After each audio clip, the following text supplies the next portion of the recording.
Hulk, Captain America ou encore Spider-Man. Vous avez forcément déjà entendu parler d'eux, mais est-ce que vous les connaissez vraiment? Les héros de comics envahissent le musée de la BD, une autre alternative au dessin qui révèle les secrets des super-héros dans les moindres détails.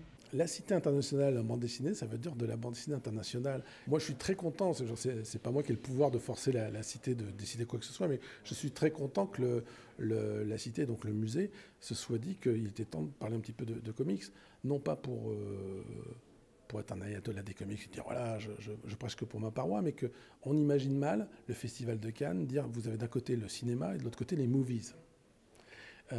Et donc, c'est intéressant au moins de pouvoir montrer à des gens qui, justement, d'habitude, sont habitués à voir Achille Talon, j'adore Achille Talon, et de leur montrer qu'il y a aussi d'autres formes de BD. Une expérience qui plonge les visiteurs, fans absolus ou pas, au plus proche de l'univers Marvel. La difficulté a été de choisir parmi toutes ces pièces de collection pour enrichir au mieux l'exposition.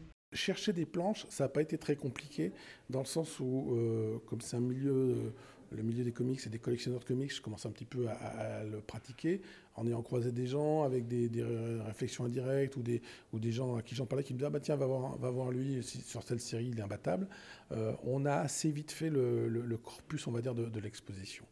La vraie difficulté, fondamentalement, elle a été cornélienne, c'est-à-dire que d'un seul coup, on se retrouve avec un choix possible de centaines de planches, et elles sont toutes géniales. C'est intéressant de mettre des superstars, j'entends par superstars des dessinateurs, mais ça peut être des personnages, et puis parfois de mettre des séries B, de montrer que c'était pas simplement Spider-Man et les Fantastiques et les Avengers, parce qu'il y avait peut-être de la place pour d'autres personnages comme Crystar, enfin des trucs complètement inconnus, mais qui ne valent que du coup que par leur présence plastique dans l'exposition.